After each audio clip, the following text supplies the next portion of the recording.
Hello everyone, I'm the Chinese teacher Heidi. It's really nice to see you in Chinese in 12 weeks. And last time we have talked about how do we say no to people in Chinese. And many of you guys have noticed, this word has multiple tones. And let's make it clear today.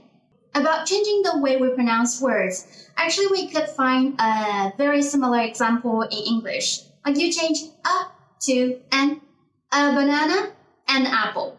Because of the following words begin with the vowel, we want to make that sentence sound very natural, very smooth. And you changed it. It's the same idea in Chinese. We also want to make our sentence sound very naturally and smoothly. We change the tones to make it flow better.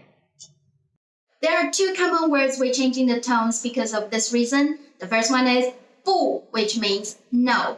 Another one is 一, which means one, number one. When E just being a number, we still keep it original as first tone, yi.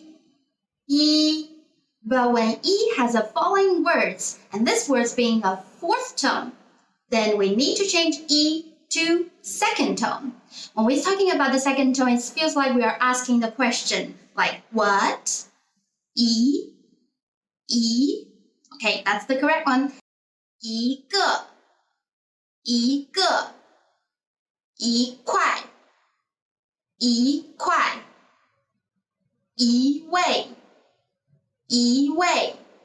When the following words has the other tones, we have to change E to E, which is fourth tone. When we're talking about the fourth tones, we have to drop our sounds all the way down, like the English word no, that kind of strong attitude, like E. If you still got problem with it, you could imagine like you're stepping yourself, like E. Oh, that's the one. So, 一天一斤一条一年一朵一把 Little tip for you, when E combine with the next words, they're never the same tone. They're always different. This word originally should be fourth tone, 不.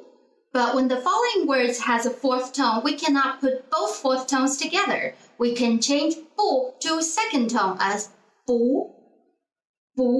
So 不, this word sounds like a question, like what? The second tone.